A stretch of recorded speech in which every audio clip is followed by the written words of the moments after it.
but they're actually one of the most common cause of visual impairment in the childhood and young adults. And almost 25% of the working population may have visual impairment due to IRDs. And there are more than 300 genes which have been associated with inherited retinal degenerations. So how do you take care of them? How do you go about it? The new standard of care for the inherited retinal degeneration is to early diagnosis and characterization of disease, genetic testing and counseling, and your own familiarity with the ongoing clinical trials and how update you are with all of these things. So the clinical characterization involves carefully noting down the history, the visual acuity, the perimetry, fundus examination, multimodal imaging, and electrophysiology. Where visual acuity, it may just not be only the BCVA, but also the color vision, the history of night blindness, cycloplegic refraction. So many times, a lot of myopic patients are more associated with one particular kind of retinal dystrophies, while hyperopia may be associated with other kind of retinal dystrophies. And why perimetry? Because we know that there are conditions when your BCVA or the visual acuity may be 20/20, but the patient is still visually handicapped because the visual field is extremely constricted. Electrophysiology is a huge contributor to the diagnosis of inherited retinal degenerations, and here I'm just giving you overview of how each retinal degeneration would have a different kind of a waveform and presentation, and how this can help us in diagnosis. And most importantly, it is non-invasive, it is objective, gives you a functional dissection of the retina, and in few cases it can help you even diagnose the genotype.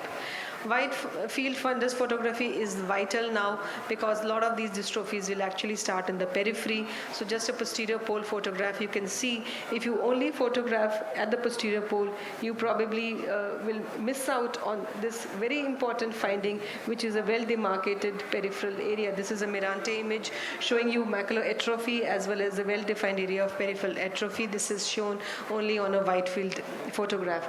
Another example of a very good investigation is fundus autofluorescence. Fundus autofluorescence is a must in cases of IRD. You can see the fundus photograph is actually not showing you the extent of disease as beautifully as a fundus autofluorescence will show, and this is because we know FAF shows where hypoautofluorescence is correlated with the death of the cell, and hyperautofluorescence is compared or associated with metabolic dysfunction.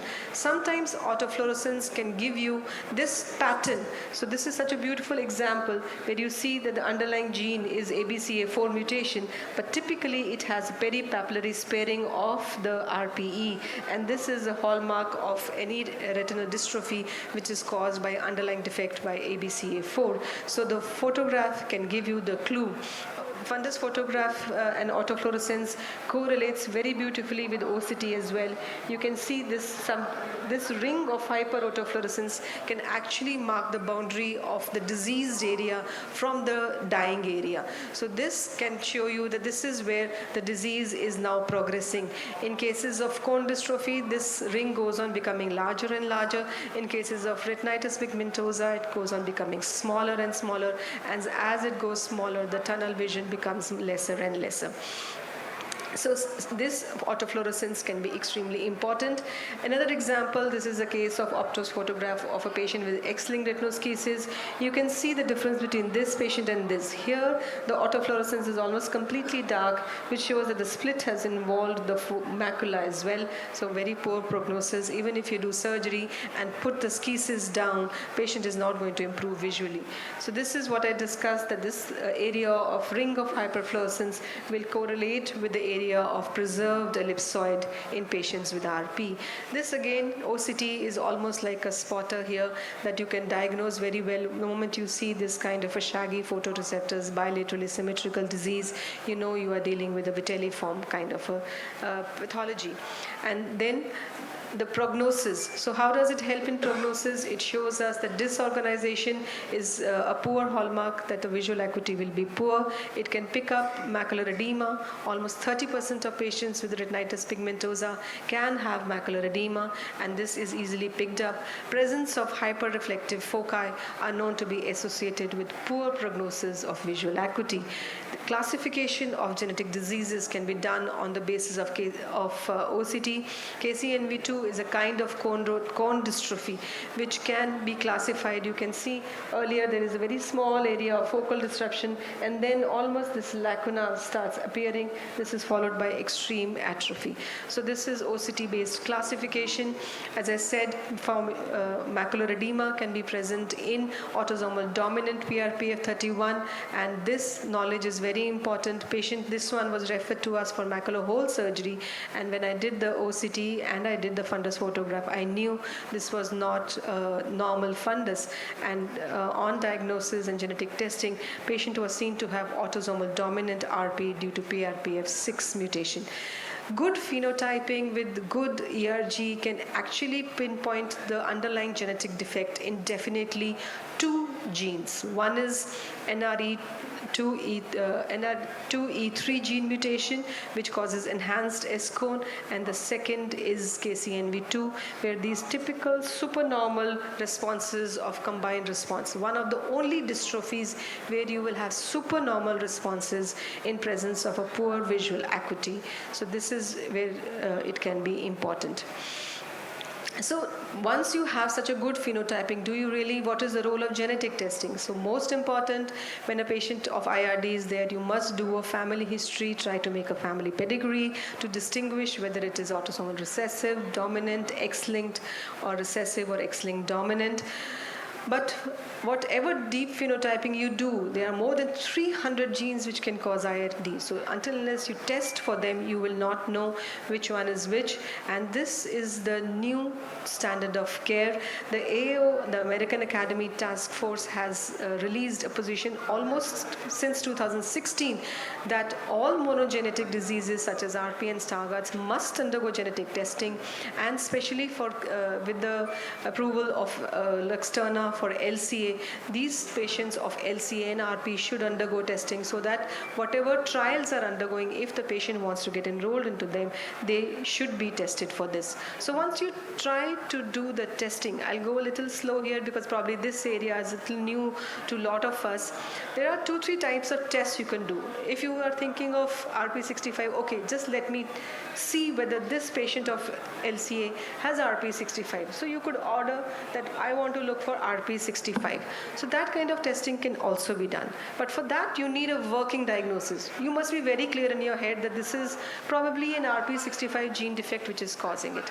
But then if you go on doing this, if that is negative, you go to the next one, it will be very expensive for the patient. So the second option is something which they call gene panel. So most of the genetic testing, they have come up with a set category of say 100, 200 genes which they test when you say a patient has IRD. And then most common diseases, most common genetic tests, gene mutations will be tested. So you would think, why not check the whole genome? If we check the whole genome, it is more expensive, more time consuming, more laborious, and may not always give you a more useful information. So the gene panel testing is one of the best ones. And why do you do it? You would say that there's no treatment for it. What will I do if I know the gene? No, it helps you confirm the diagnosis. In a lot of cases, you will not know whether it is toxicity, whether it is inherited. So it helps you confirm diagnosis, allows you a proper genotype-phenotype correlation, very important for prognosis. Autosomal dominant RP, as I said, PRPF6, you saw a patient was 50 plus and yet had reasonably good vision. She's not blind. She just came incidentally for a checkup. She had no history of night blindness. So you know how this is going to progress. Which are the severe forms of disease where the child will really become progressively blind, where the parents need to be careful for the next child, whether they really want to have another blind child or not. Rule out syndromic disease. You may be the first one to pick up the disease from the eye point of view, and yet the patient may have a kidney problem, heart diseases. So all that, it helps. Giving you an example, we had recently published the genotype-phenotype correlation of circle mutation causing RP. This helped me diagnose this patient. I saw this patient recently, 35-year-old, and he was just diagnosed to have bilateral myopic degeneration. But I saw these coin-shaped lesions in the periphery, and immediately I thought of circle, asked for a genetic mutation. Patient was circle positive, and circle mutation causing RP is one of the most common mutations in northern countries, so I'm seeing this more often. But that doesn't always hold true. This is a patient I again saw recently. No, everybody knows this is retinitis pigmentosa, but did not pick up the gene. So you need clinical correlation and genetic testing both together.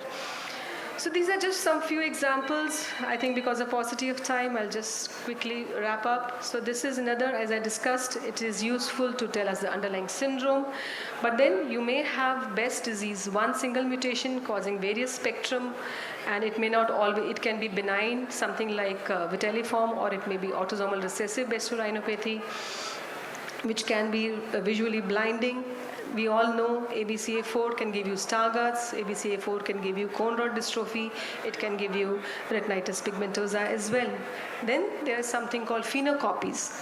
So just like one disease, one mutation can give you various phenotypic presentations, various genetic diseases can give you a similar, genetic mutations can give you a similar kind of phenotypic presentation.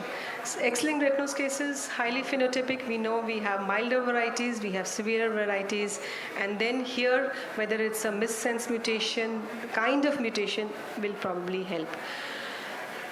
Most importantly, the genetic testing comes with a responsibility. You must have a genetic counselor. You must discuss these things with the patient, not only after the test, but before the test as well. So this is very important. Coming to the algorithm. So what do? The patient comes to you in the clinic.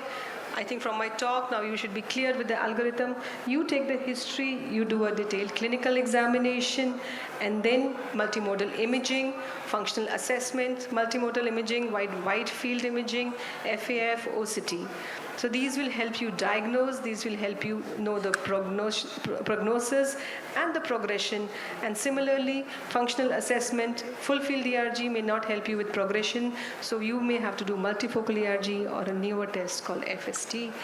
And so these, after that, the genetic testing, once you do genetic testing, you will have to go in for genetic counseling. This can be pre-test and post-test, and clinical geneticists should be present. And to those of us who may think that we don't have a geneticist with us, how do we do?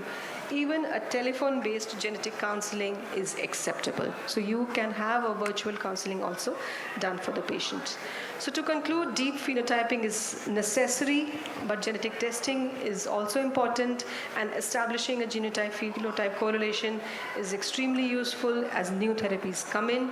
So precise phenotype genetic workup is a must for any patient to enter a clinical trial. Thank you for your patience.